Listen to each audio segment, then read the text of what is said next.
Assalamualaikum warahmatullahi wabarakatuh. Perkenalkan, nama saya Dida Nur Hidayah, NIM 11820020058. Kelas PAI 6B. Nah, di sini saya akan menjawab beberapa pertanyaan soal UAS pada mata kuliah Filsafat Pendidikan Islam. Nah, untuk soal yang pertama yaitu bagaimana pandangan Islam terhadap modernitas gitu. Bagaimana dampaknya terhadap konseptualisasi pendidikan Islam. Nah, di sini pandangan Islam terhadap modernisasi itu bukan suatu hal yang substansial gitu untuk ditentang gitu. Kalau misalkan masih mengacu pada ajaran Islam. Nah, sebab Islam ini kan agama yang universal gitu. Jadi tidak akan membelenggu manusia untuk bersikap maju gitu. Akan tetapi tetap harus berpedoman pada Islam. Nah, dalam Islam yang tidak dibenarkan itu adalah westernisasi. Nah, yaitu total way of life. Nah, di mana faktor yang paling menonjol itu adalah sekularisme. Sebab sekularisme ini itu selalu berkaitan dengan ateisme gitu. Dan sekularisme juga sumber segala imoralitas. Nah, jadi inti dari modernisasi yang kemudian menjadi esensial gitu dan sejalan dengan ajaran agama Islam adalah rasionalisasi gitu, yakni usaha untuk menundukkan segala tingkah laku eh, kepada kalkulasi dan pertimbangan akal gitu. Nah, rasionalisasi ini akan mendorong umat Islam untuk bisa bersikap kritis gitu dan meningkatkan taklid dalam Islam gitu. Nah, dengan demikian maka pada dasarnya modernisasi itu bukanlah sebuah esensi yang bertentangan dengan ajaran agama Islam. Nah, selanjutnya untuk dampak dari modernisasi terhadap konseptualisasi pendidikan Islam gitu ya. Di sini sangat relevan sekali dengan sistem pendidikan Indonesia gitu, yang mana seperti halnya adanya pembagian tingkatan dalam pendidikan seperti ada tingkat dasar, tingkat menengah dan tingkat atas gitu. Bahkan di sini menurut Fazlur Rahman itu modernitas terhadap konseptualisasi pendidikan Islam ini itu sesuai gitu dengan Sikdisnas Kurikulum 2013 yang mana lebih mengedepankan pada pendidikan karakter gitu. Lebih pendidikan yang berpusat pada siswa gitu, juga pendidikan yang mengedepankan pada aspek kognitif, afektif dan psikomotor. Nah, itu. Untuk nomor 2, jelaskan mengapa guru ataupun pendidik agama Islam itu harus memahami filsafat pendidikan Islam. Nah, berikan contoh-contoh penerapan bagi guru PAI dalam melaksanakan tugasnya. Nah, di sini sangat penting sekali guru memahami filsafat pendidikan Islam, dikarenakan pemikiran filosofis itu sangat diperlukan gitu dalam upaya mengembangkan dan pengadaan pembaharuan PAI gitu. Karena dengan cara seperti itu pendidik sebagai manusia yang akan selalu berpikir dan bertindak yang didasarkan pada nilai-nilai universal dan kepentingan bersama gitu. Oleh karena itu pendidik PA itu dituntut untuk memahami teori-teori disiplin ilmu umum gitu, dan juga memiliki pengalaman yang luas gitu tentang masalah kehidupan realitis yang dihadapi oleh masyarakat gitu, yang dihadapi juga oleh diri sendiri gitu. Nah, jadi di sini filsafat pendidikan Islam itu merupakan alat gitu yang penting bagi guru dalam upaya pengembangan segala hal yang berhubungan dengan PAI. Nah, jika guru itu tidak memahami filsafat pendidikan Islam secara benar dan menyeluruh, maka tidak dipastikan gitu ya pembelajaran PAI itu akan berjalan dengan konstan gitu, monoton, dan tidak bisa dikatakan dan bisa juga dikatakan tidak relevan gitu ya dengan perkembangan zaman. Nah, di sini terdapat contoh penerapan guru PAI dalam mengajarkan yang berlandaskan filsafat pendidikan Islam gitu. Yang pertama, itu guru mengadakan inovasi pembelajaran baik dari segi metodenya gitu, medianya, strateginya, dan segala aspek yang bersangkutan dengan PAI. Contoh ya, siswa itu diajak terjun gitu ya ke lapangan langsung melihat situasi masyarakat yang ada gitu. Nah, di situ juga siswa ditugaskan untuk memecahkan masalah yang ada dalam masyarakat tersebut gitu. Nah, yang kedua, misal contoh ya, guru mengadakan pembaharuan isi gitu, pembelajaran PAI. Nah, tetapi tetap sesuai dengan SK dan KD-nya gitu. Maksudnya di sini itu guru lebih mengemas materi PAI itu semaksimal mungkin gitu, semenarik mungkin, agar apa? Agar mudah dipahami oleh peserta didik nanti gitu. Nah, juga di sini juga guru PAI itu senantiasa bersifat terbuka gitu. Nah, inovatif, memberikan solusi, dan senantiasa melakukan pengembangan diri gitu dengan cara meningkatkan kualitas melalui pelatihan-pelatihan, melakukan penelitian, melakukan pengabdian di masyarakat dan sebagainya. Nah, itu untuk nomor 2. Nah, untuk nomor yang selanjutnya ya, nomor 3, yaitu sebutkan dasar-dasar pembuatan kurikulum. Nah, di sini saya mengambil menurut Asy-Syaibani ya, menetapkan 5 dasar pokok kurikulum pendidikan, yaitu dasar religi, falsafah, psikologis, sosiologis, dan organisatoris. Nah, di sini yang pertama ada dasar religius. Nah, dasar ini itu ditetapkan berdasarkan nilai-nilai ilahi gitu, yang terutama yang tertuang dalam Al-Qur'an dan As-Sunnah gitu ya.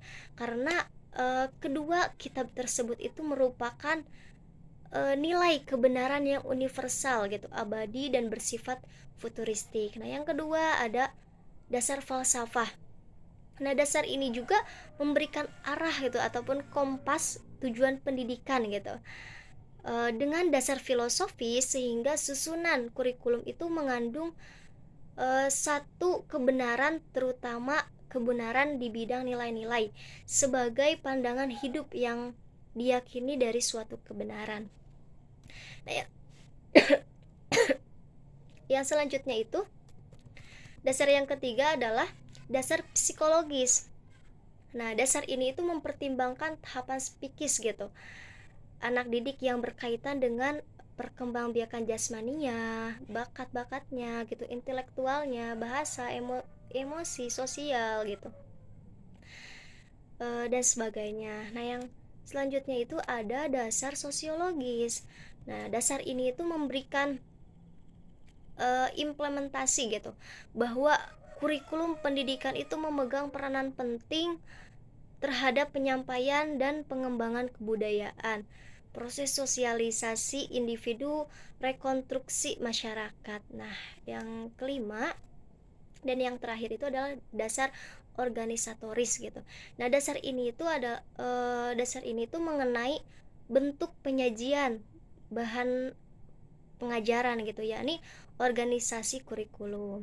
Nah, untuk soal yang berikutnya yaitu nomor 4, yaitu apa yang hendak dicapai oleh pendidikan Islam menurut Al-Ghazali. Nah, di sini Al-Ghazali itu sangat menekankan tujuan pendidikannya pada pembentukan agama dan akhlak seseorang gitu, dimana fadilah ataupun keutamaan dan taqarrub kepada Allah itu merupakan tujuan yang paling penting dalam pendidikan Islam gitu, untuk menjadikan seseorang yang insan kamil gitu ya, insan paripurna yang nantinya akan membuatnya hidup bahagia di dunia dan di akhirat gitu. Untuk nomor yang selanjutnya yaitu nomor 5, apa sih perbedaan pandangan pendidikan menurut Ibnu Khaldun dengan Al-Ghazali ya? Nah, di sini ada perbedaan pemikiran pendidikan menurut Ibnu Khaldun dan Al-Ghazali. Yang pertama, nah pemikiran Al-Ghazali itu lebih condong kepada tasawuf gitu ya. Sementara Ibnu Khaldun itu lebih kepada sosiologis antropologis. Nah, yang kedua, tujuan pendidikan menurut Al-Ghazali itu fokus pada tujuan akhirat, sementara Ibnu Khaldun itu memperhitungkan aspek keduniaan selain aspek akhirat. Yang ketiga itu dalam kurikulum pendidikan Al-Ghazali dan Ibnu Khaldun itu memiliki klasifikasian gitu yang berbeda dalam penjabaran ilmu pengetahuan. Nah, pengklasifikasian dari pemikiran Al-Ghazali itu sangat rinci gitu ya. Yang mana beliau juga menambahkan 5 aspek pendidikan terkait ilmu. Nah, sedangkan Ibnu Khaldun itu hanya membagi ilmu pengetahuan menjadi 2, yaitu akliyah dan nakliyah. Nah, untuk nomor 6, apa sih yang ditekankan dalam pendidikan Islam menurut Kiai Haji Ahmad Dahlan dan Kiai Haji Hashim Asy'ari? Nah, di sini pemikiran pendidikan Islam yang ditekankan oleh Kiai Haji Ahmad Dahlan dan Kiai Haji Hashim Asy'ari itu yang pertama, misal dalam tujuan pendidikan Islamnya ya. Nah, Kiai Haji Ahmad Dahlan itu lebih menekankan pada konteks pendidikan sebagai media gitu, mengajar ketertinggalan Islam dalam bidang ekonomi gitu, sosial dan politik dengan berorientasi pada pendidikan modern.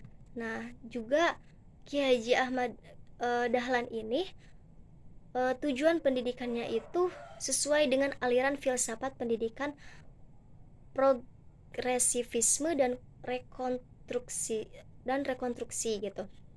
Sedangkan tujuan pendidikan Islam Kiai Haji Hashim Asy'ari itu lebih menekankan pada bersifat metafisik gitu, dan lebih ditekankan juga pada usaha membimbing ke arah pembentukan kepribadian muslim.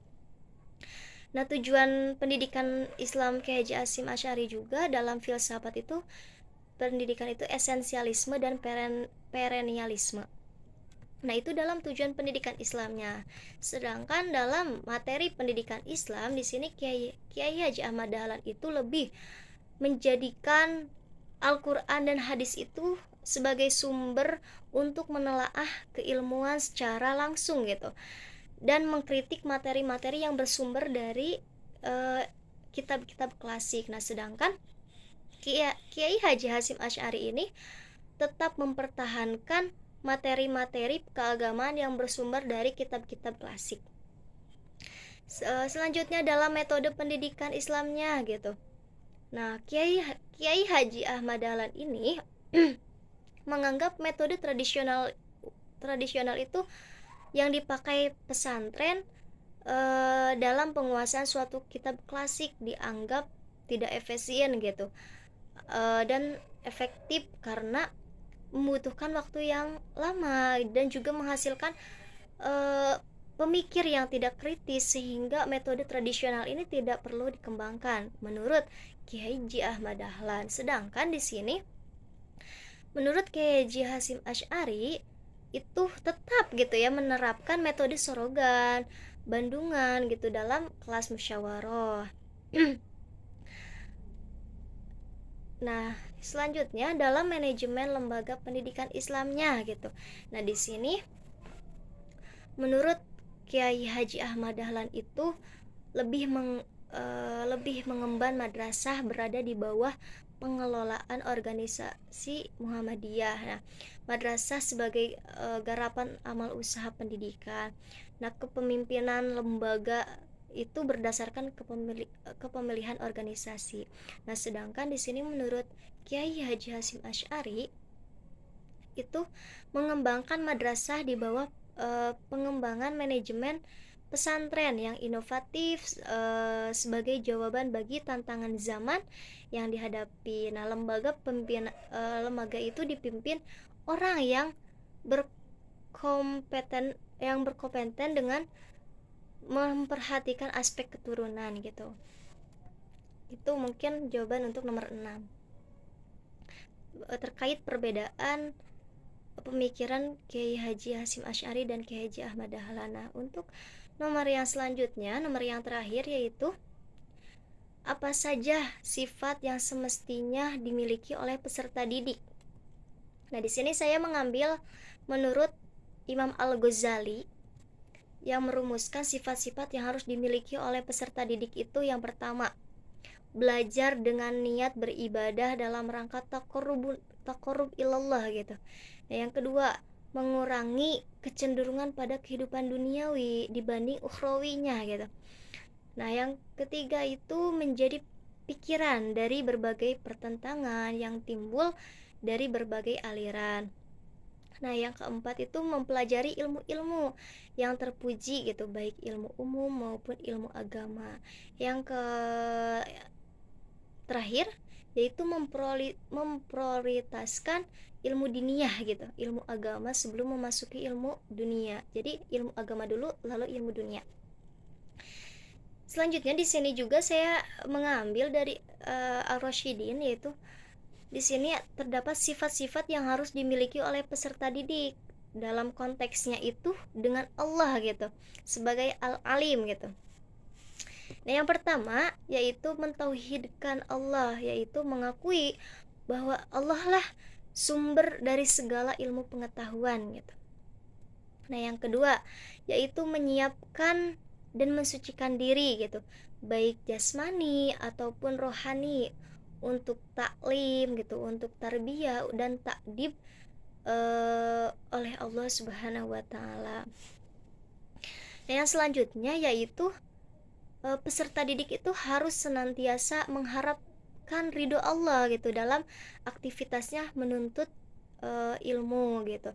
Nah, yang selanjutnya yaitu peserta didik juga harus senantiasa berdoa kepada Allah agar ke dalam dirinya itu senantiasa ditambahkan ilmu pengetahuan gitu. Yang terakhir itu, setelah ilmu pengetahuan diraih, maka aktualisasi ataupun pengalamannya itu merupakan bentuk konkret dari akhlak terpuji peserta didik terhadap Allah Subhanahu wa taala.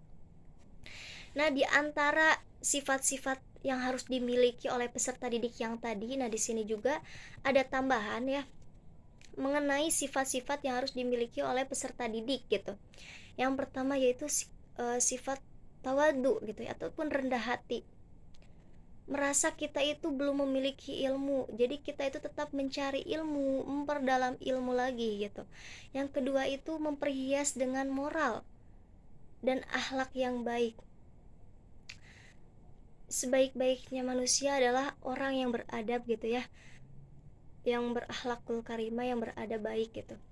Percuma kalau misalkan ilmunya tinggi tetapi kalau adabnya itu tidak dipakai. Yang ketiga, yang selanjutnya itu bersungguh-sungguh dan tekun belajar. Apapun resikonya, apapun tantangannya, apapun halangannya, tetap harus bersungguh-sungguh gitu, tekun belajar. Dan percaya bahwa Allah itu akan menurunkan ilmu, akan memberikan ilmu kepada kita jika kita belajar menuntut ilmu itu dengan sungguh-sungguh, dengan ikhlas gitu.